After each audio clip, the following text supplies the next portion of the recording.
So Arup, got a big organisation. We are designers and engineers and consultants in the built environment. What would you say has been the most significant disruption in your industry over the last 12 months? I focus on diversity. I think diversity is super important. Thank you for sharing that. Brilliant. Thank you, Miraj. Appreciate it. Great stuff.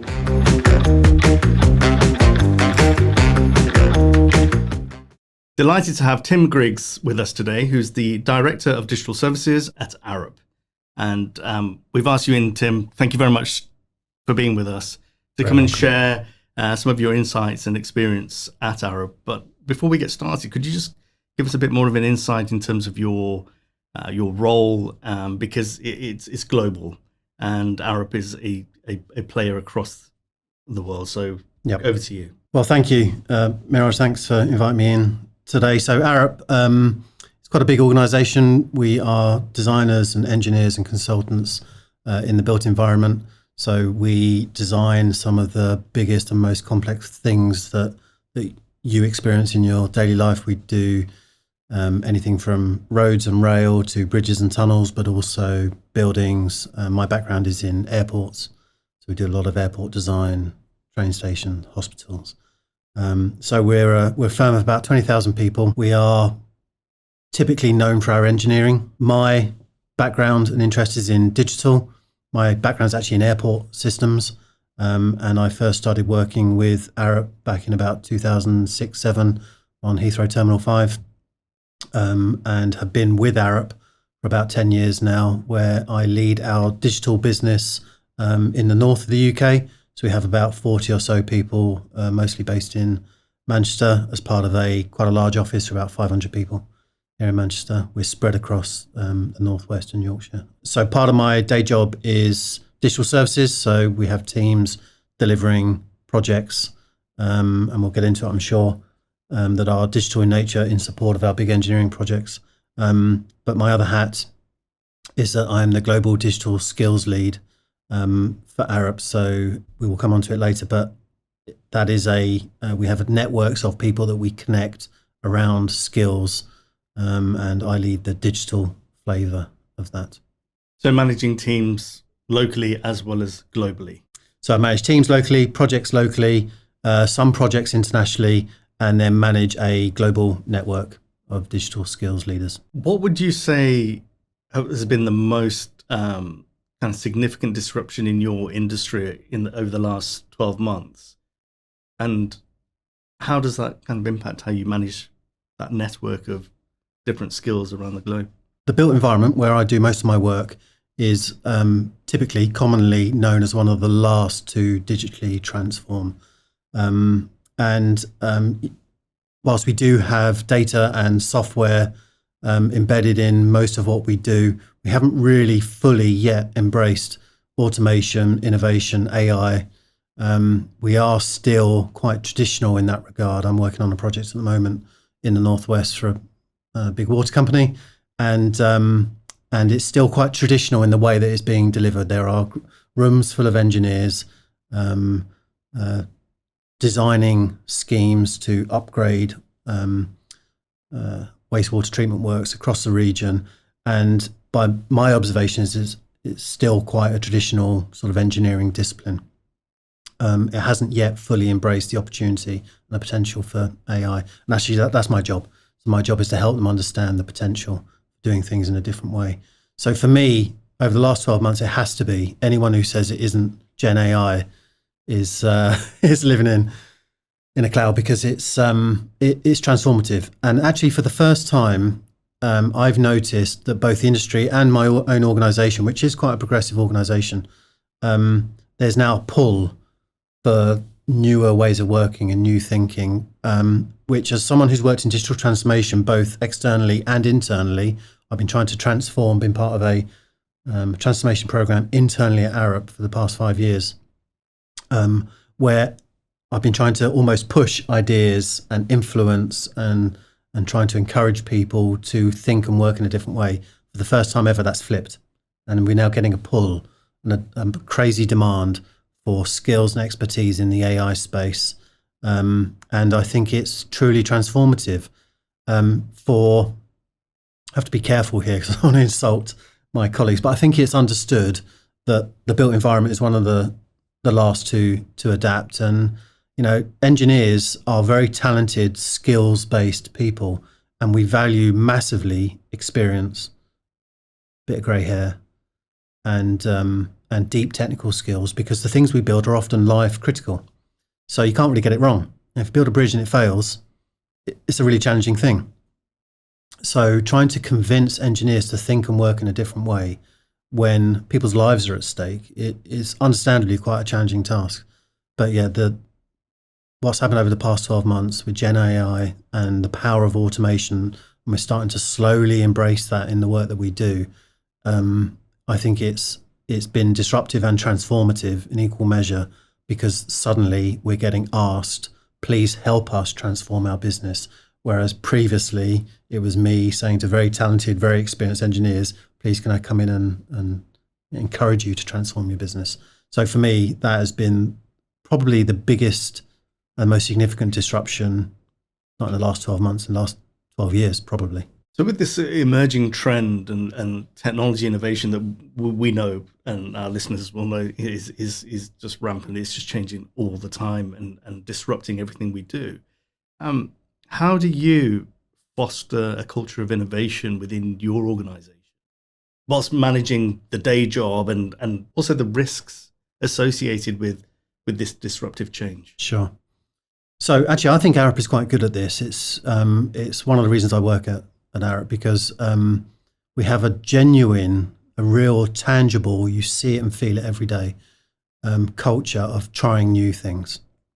And in particular, we have two vehicles that are really there designed to enable that innovation. The first is that we have something called Invest in Arup. So our R&D budgets, our R&D strategy is actually distributed to every member of the organization. Every member of the organization is encouraged to participate in R&D via a fund called Invest in Arup. And it has positives and negatives. On the positive side, we're about 20,000 people. So you've got 20,000 people looking to innovate. And they have access to funding to do that. And whilst we put some guardrails up to try and ensure that we avoid duplication, we try and, structure it in a way that it encourages people to think about certain topics and certain themes. It's also quite open. So if you've got a good idea, there's funding available to let you explore that idea. I think that's quite unusual. And it's managed by a fantastic function within Arup called Arup University. So it's Arup University, effectively our learning, research and development entity, manage a fund which any one of us can apply to at any point in time. Say, can I have some funding? Not masses. We're not talking here's £1 million to go develop a product, but can I have some funding so me and a couple of colleagues can go and work on an idea that we think could turn into something. And we're quite relaxed about that. We don't put too many rules, too many guidelines in place. There are some, but not too many, that stifles that innovation. I think it's a really interesting model. I haven't seen that anywhere before. I've worked in a few big organizations. Normally R&D is held in the R&D department. And so we've flipped that, or completely changed that model. And it sounds like democratized it as well. Yeah, absolutely. With some guidelines, right? Yes, of course. We always need a parameter. Complete freedom, yeah. But, if you and I had an idea, I could go back today and apply to Invest in Arup for some funding to explore that idea together. And I would be pretty confident of that being awarded, because we are encouraging people to think innovatively. It comes with a downside. If you encourage people to think innovatively, if you make this funding open, inevitably you're going to get some duplication. And we do get that, and we accept that. That's a byproduct of us being this open culture. So there is duplication, and quite often I'll come up with a great idea, and my colleagues in the US or India or Australasia have also come up with a great idea, but we haven't spoken to each other. And so we both develop an idea. So is that the most effective use of our money? No. But it does have the knock-on benefit that it encourages everyone to push the boundaries and to think differently. And yeah, we accept that sometimes there's duplication, and actually that's an okay trade-off if it means that we're attracting people in who want to innovate. That's really interesting, because what you're saying is actually, creating this environment where people can actually feel that they've got an opportunity to, hey, we could do this better. We could innovate here. And so enabling people. So from a cultural perspective, that's a great, interesting culture at a senior level to say, let's empower our staff to come up, wherever they may sit in the organization, to come up with some ideas. Yeah, it's really important to our organization. It's a fundamental piece of our culture. I said there were two vehicles. The second vehicle, so the first vehicle is that R&D approach. The second vehicle, and you mentioned it when you introduced me, is something called skills networks. So we are an organization built on deep technical skills. I would claim we're the world's best when it comes to many disciplines of engineering. And so we have people really passionate about that, really passionate about their skill set and their development. And so we provide a network for them to explore that.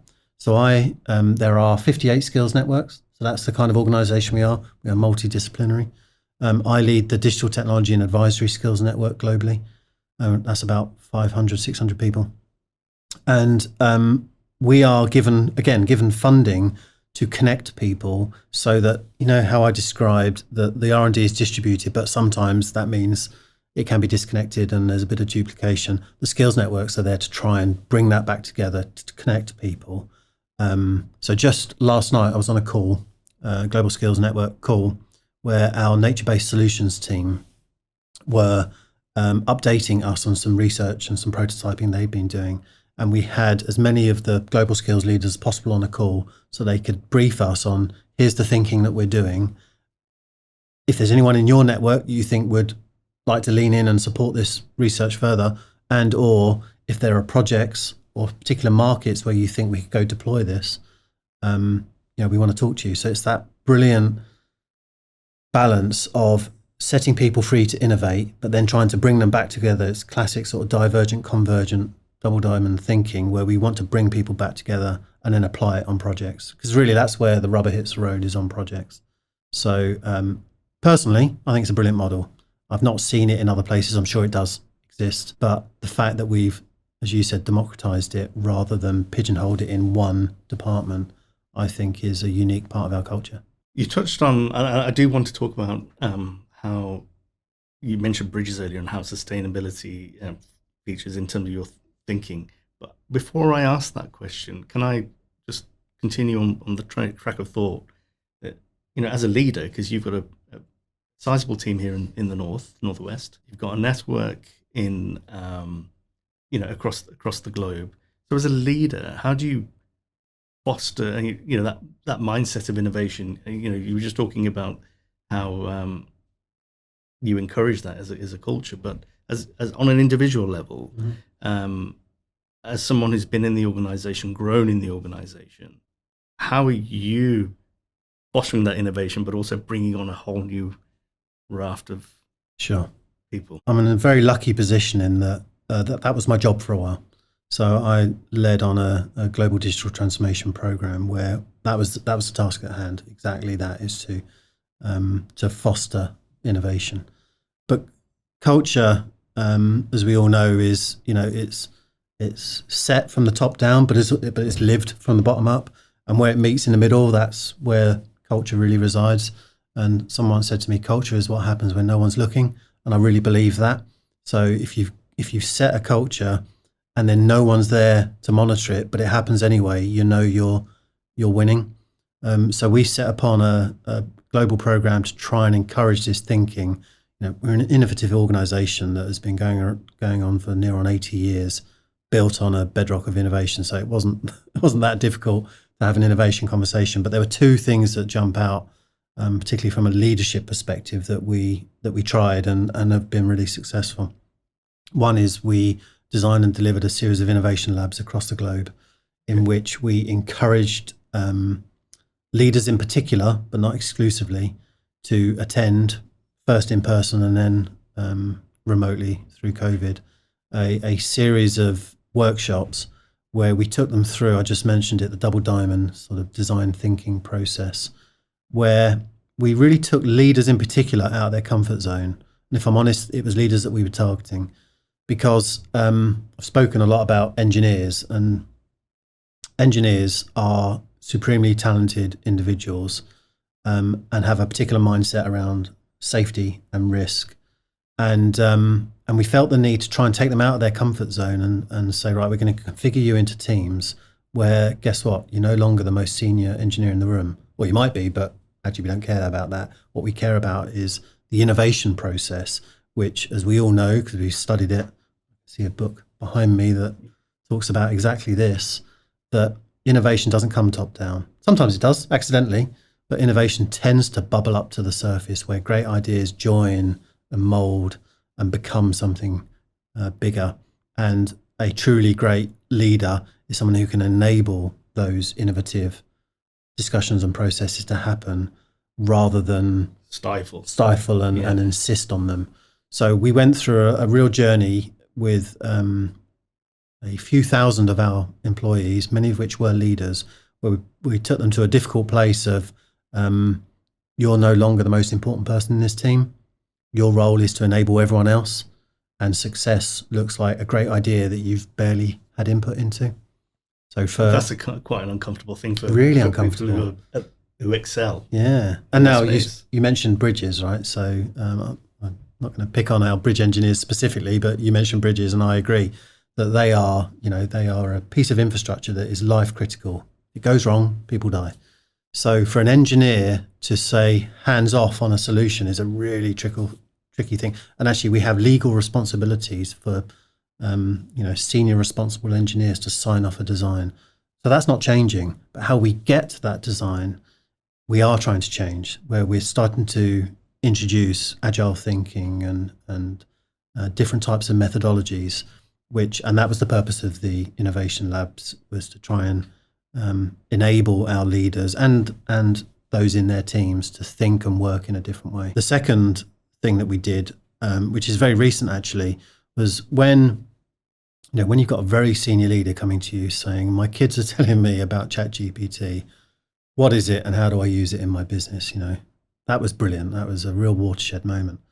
And so a young digital engineer in our business came up with a brilliant idea of designing and implementing a pilot reverse mentoring scheme where we paired off, I think it was 10, maybe 12, probably 12 senior directors with half a dozen young digital enthusiasts, and said, right, you, senior person, are going to pay for them, junior person, to spend, I think, 3 45-minute sessions where they're going to coach you on what ChatGPT and more recently Copilot, Gen AI and large language models, what they are, firstly what they are, what they can do for you, and then how you can implement them in your business.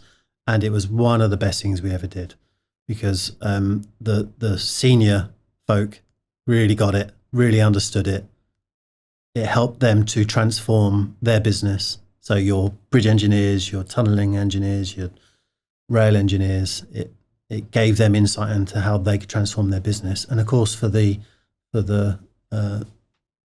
more junior mentors, it was connectivity to their boss's boss's boss. And it was brilliant. And they felt really empowered to have a really interesting conversation and a connection with that senior person. And now we've seen so many examples where that senior leader is now just picking up the phone to a junior grade to say, got a problem, can you help? So that was a very low-tech solution to transformation and culture change. And I can take no credit for it. It was someone called Hannah in our team, but it just caught on like wildfire. So that pilot is now going to become a scheme. And that's absolutely fascinating, because in large organizations, rarely do you get junior members getting any time with senior management. So that in itself, coming back to where you talk about creating this environment where innovation is fostered and encouraged, means that over time these juniors can come up with ideas and say, what do you think?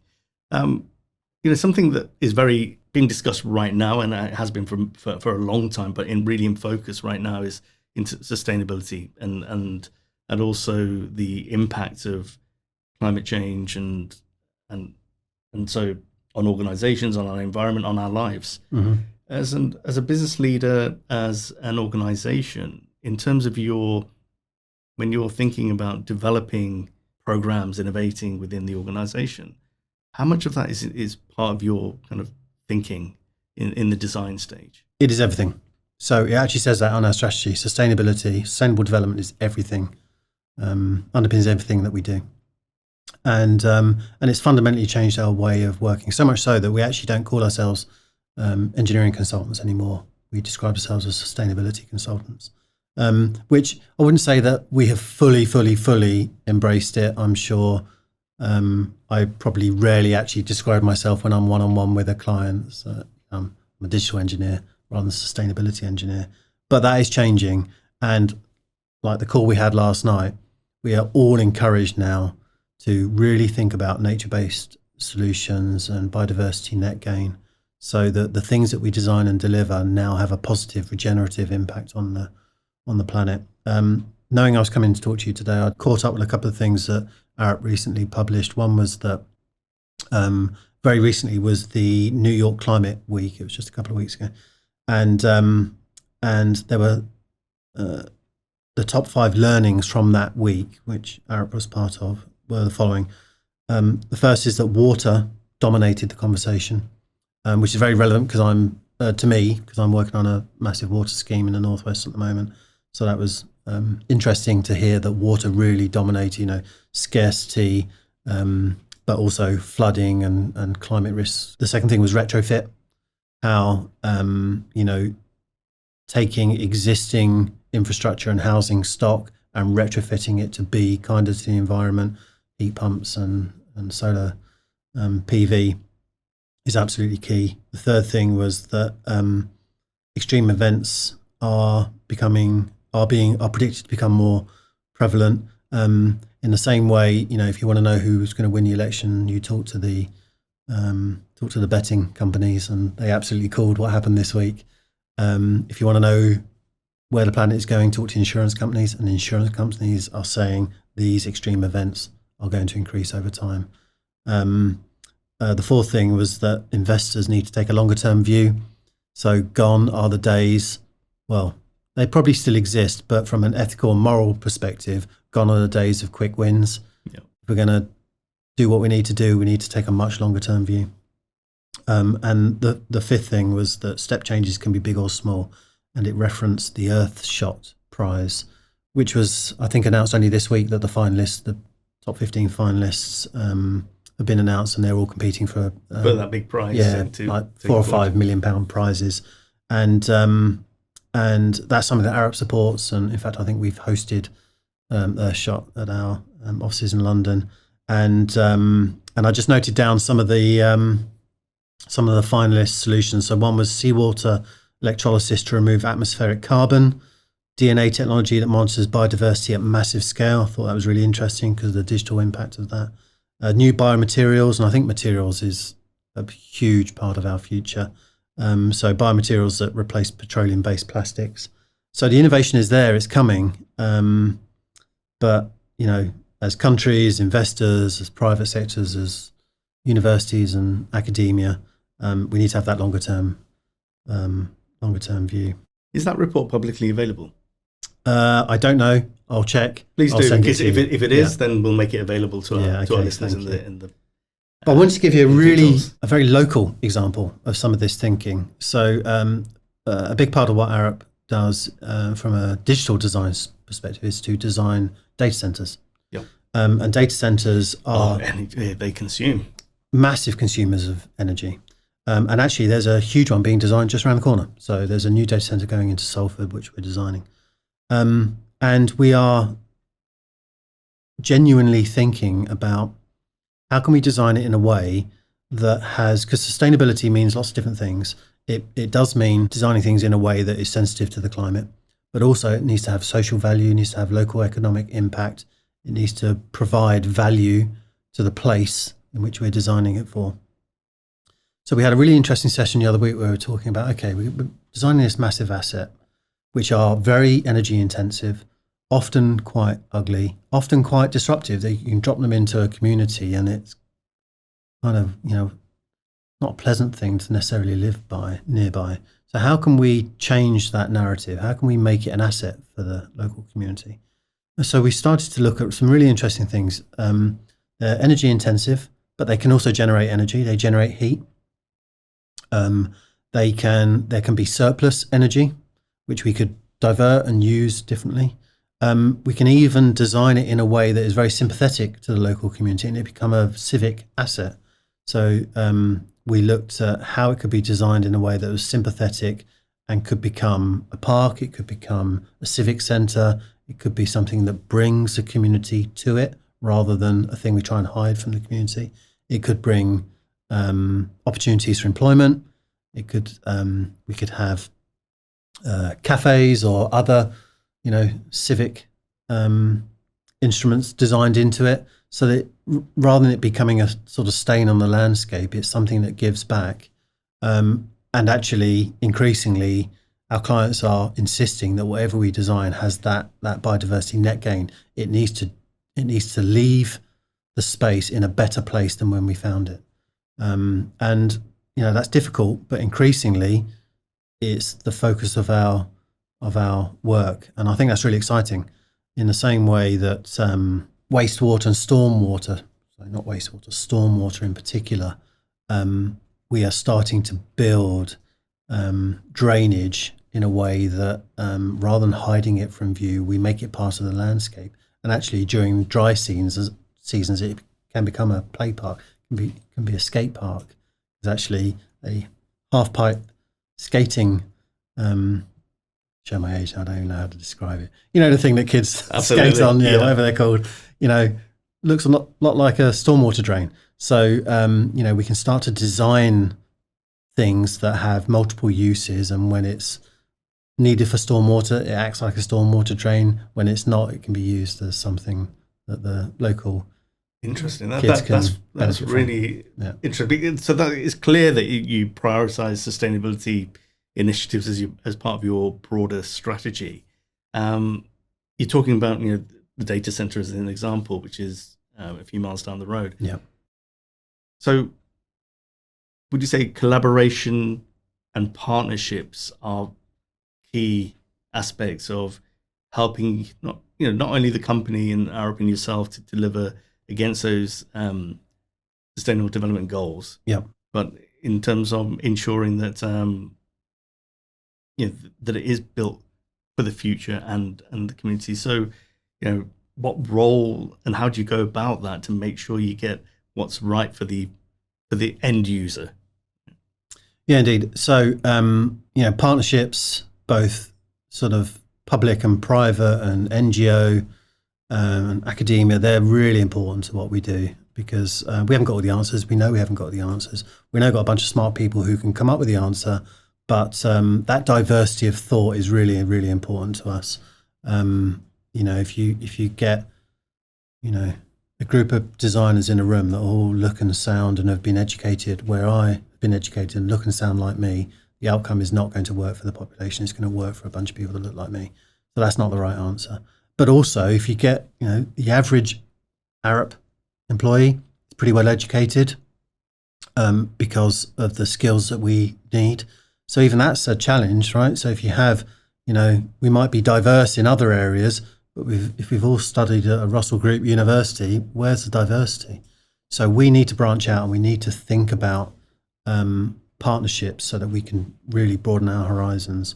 And we've done that in a few ways. I'd mentioned earlier that some really amazing organisations like the Earthshot Prize, we actually incubate them. They are hosted in our offices, or I think they definitely were, I don't know if they still are.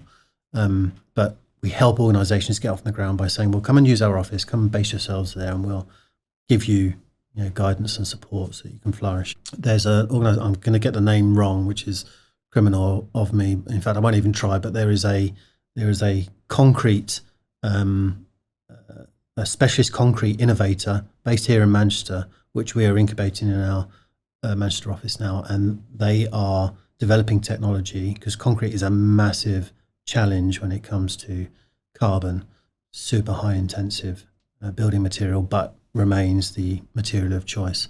So there's an organisation that we are incubating in our Manchester office that's going to get this wrong and I'm going to feel really bad about it. But I think it is a combination of graphene and concrete in some configuration that means that we can really drastically reduce the carbon footprint of the materials we use for building things. And we're hosting them in our Manchester office so that we can enable them to grow and expand, because we recognize that they have skills that we don't. They have a piece of IP that we don't, but we have a responsibility. If they're successful, it means we can be more successful in influencing how things are designed around the world in a way that is much more sensitive to the climate. So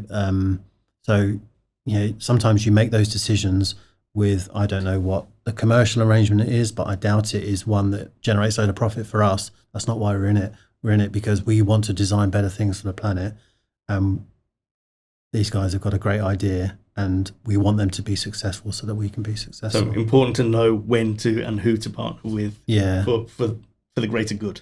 Yeah, exactly. And, you try, you fail, some work, some don't. That's okay. Part of the culture of innovation. Yeah, it's part of the culture of innovation. I think the other I have to mention, of course, is academia. So we do, I don't know if we have global academic partnerships. We, and I've been very lucky to be on this, we do host something called Sustainable Futures Masters, which Arup University and Cambridge University, Cambridge Institute for Sustainable Leadership, partnered on to deliver this master's module for leaders at Arup. And it was one of the most meaningful bits of training I've ever done. It took about a year and it just blew my mind, took me way out of my comfort zone. And but you come through that process with just such a strong sense of the challenge, the opportunity, and amazing things that are happening around the globe that you can then tap into. But as with many of these things, what it leaves you with is, yes, some new knowledge and new skills, but it leaves you with a network. So I have a network now within Arup and within Cambridge where I can pick up the phone, or do we still use a phone? Teams call someone, Teams message someone. A video call. And say, I've got this problem with this client, can you help? And we're all incentivized to do that. So partnership with academia is really important. As you and I know, partnership locally is really where it starts to have an impact. So I'm very close to University of Salford, and I'm proud to do that. And actually, I have many other Arup colleagues who are A, alumni, and B, very close to the organisation, and we do lots of projects and work together, which we're very proud of. But this is Greater Manchester, right? We're less precious about competition. So I have great networks at University of Manchester, Manchester Met University, Liverpool John Moores. It's a brilliant environment here in the Northwest for academic collaboration, and that's something that Arup really encourages, because you can't do it alone. You need diversity, you need new ideas, and as we said many times, ideas don't come top down, they bubble up from the surface. So the more partnerships you have, the more ideas you get. You mentioned, in terms of your projects, it's almost a human-centered design process. Yep. You've talked about the importance of having diversity in terms of the network, but also within the organization. As a business leader, as a director who's responsible for bringing on new talent and leaders, what would you say the key things that you do to make sure that you have got that diverse setup within your team? Yeah, it's a challenge, actually. So I feel that there's some work to do around our recruitment practices. We are getting much, much better at it, but we can always improve. That can be said for any organisation. Yeah, of course. So in the 10 years I've been here, I've definitely seen an evolution from, if you're going to recruit, maybe recruit from these universities, because they're of the standard that we would expect because of the type of work we do. I think we've moved away from that. It's happened in the companies that I've worked from. Yeah, indeed. So I think we've moved away from that, which is a really good thing. But there's still work to do. I think as someone who recruits people and sits in interviews, I've still got some work to do personally to try and leave my biases at the door. And you know me fairly well. think I'm a nice guy. I focus on diversity. I think diversity is super important. But we're all we are all products of our background. And I found out recently, and it was through a brilliant bit of training that we did for our leadership community at Arup, and we brought in a partner to help us with this. I found out that I suffer from association bias, and a very specific part of association bias, which is whenever I interview one, I have this habit of saying, so where do you live? And that's a really challenging thing to ask people, actually, because one, it's not really fair to them, because they may or may not be proud of where they live. They may have a difficult situation where they live. They may have commuted a long, long way and don't want that to be a barrier to me saying yes to them joining the organisation. But very specifically, my association bias is if someone happens to say, I live near my little village in Cheshire, instantly I elevate them. And we did a brilliant bit of training which just brought that to life. And it's the second someone says something that resonates with me in terms of where they're based, I instantly elevate them. Oh, Miraj lives in the next village to me. He must be a good guy. And that's terrible, actually. So I've had to work quite hard to, A, not ask that question, but B, really think carefully about the type of questions and how I engage in an interview to avoid that situation. And actually that association can come from anywhere, I've found. They happen to support my football team, Tottenham Hotspur, if you care to ask. I did think you were a nice guy. It's right up here. I can be a Tottenham fan because I'm the only one. If they happen to follow the same football team, My or brother's a Spurs fan, right, quite, or drive the same car as me, or have any sort of similar background to me, I instantly elevate them. And so that's the thing I'm working on personally. And actually, Arup's a very good place at kindly shining a light on that stuff, not in a way that makes you feel bad, but helps you to understand, that's the thing that probably isn't enabling you to build the most diverse teams possible. And it's not about making you feel bad about it at all. It's just, it's really helpful. So that was just a couple of weeks ago, that bit of training that made me understand that. Thank you for sharing that kind of very honest, and which doesn't surprise me at all. But for our listeners, for sharing that with us. So what would you advise for managers who are looking to progress to directorship, future leaders aspiring to go on to more things, creating teams? What should they be thinking about? I really passionately believe that innovation is not, and culture is not set top down. It bubbles up from the surface. And I really passionately believe in the concept of failing fast and actually celebrating failure, which is an alien concept to some, particularly in some of the markets that we deal in. But I really genuinely believe that the wrong answer is a good thing, because it means you're getting to the right answer quicker. The worst possible thing is to, the sunk cost fallacy, where we spent so much time on this wrong answer, I can't give up now. I need to keep going with the bad idea. I try and avoid that at all costs. I would say that building platforms where other people can really share their ideas and do that in a safe environment. So I'm pretty open and honest about where I do things wrong. And by doing that and sharing that, people feel pretty comfortable who work in my teams that it's okay to have the wrong idea, because the boss isn't gonna turn on you. It's gonna say, well, that was awful. Moving on. And that's all right. That is the innovation process. So, I will own it myself.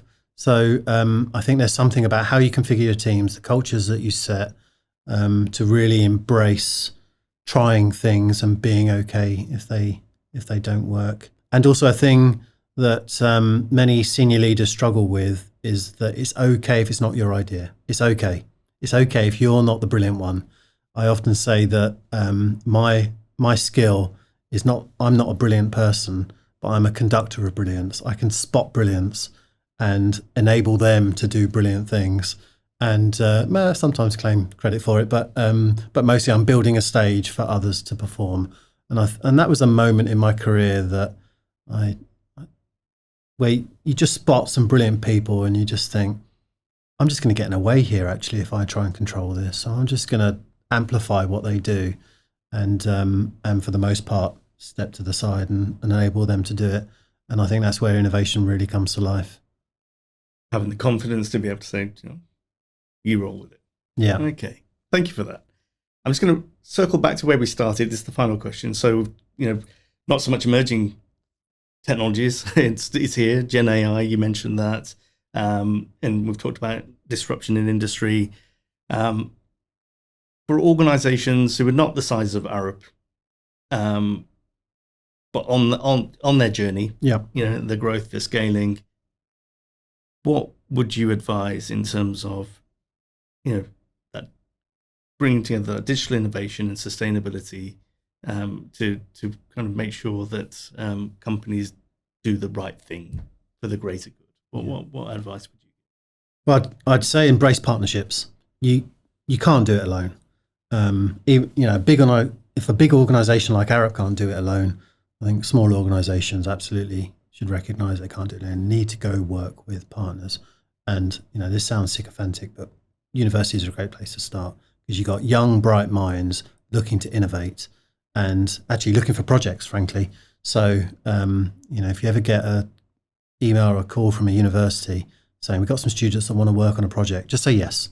Just say yes, and then figure out what to do with them later, because you need that injection of fresh ideas into your organization. And often they'll do it for free, right? Because they're desperate to find a project that they can work on in their masters. And, you get a talented group of people together to try and solve a problem for you. Free resource. I mean, why would you say no to that? So I think partnerships are absolutely key. I would say the work that we did in those innovation labs that I described, where we identified that having different roles at the table when you're thinking through your design or the problem you're trying to solve was so valuable. So I'll never forget a very senior director who said to me, it never occurred to me to have a graphic designer in my team. But this graphic designer, who actually was had some graphic design skills, but really was a UX designer, just was brilliant at storytelling. So when trying to work with the client to explain why we're going to do something different and innovative and challenging and never been done before, having a graphic designer to bring it to life in the eyes of the client was gold dust. So this engineer who would never have occurred to bring some of those skills into their team now insists that's almost one of the first roles at the table, someone who can take what we're thinking and bring it to life. So really embrace those different skill sets around UX, around if you can find them, if you can afford them, go get yourself a data scientist. They just think differently. They just look at data in a different way. And they're often brilliant individuals who you can throw a problem at and they'll just flip it on its head and tackle it from a different angle and bring it to life and bring new insight. So that's from I focus more on the digital side there because that's where it's my comfort zone. That's where I spend most of my time. On the sustainability side, the thing that made the biggest difference for me was going and being curious and go and get some training. So I did this amazing work with the Cambridge Institute of Sustainable Leadership that just opened my eyes to the global challenge that we're facing. And I won't dwell on it here, but sometimes it gives you nightmares, some of the things that we need to try and address. But now I know I'm better equipped to try and use the work that I do to try and tackle them. I can't do it all alone, of course, but I can do my little bit. So if you're curious, go learn something, go teach yourself something, go find a university or so at this point, I should mention that we've got the Centre of Sustainable Innovation in the building. So I was hoping you would, but exactly that, right?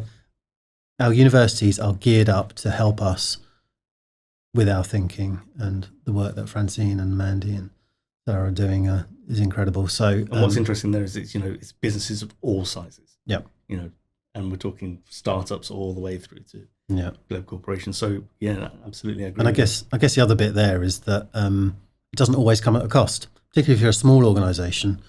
there's funding available because UK PLC needs our organisations to think differently, to be agile, and to train themselves up in these newer ways of thinking.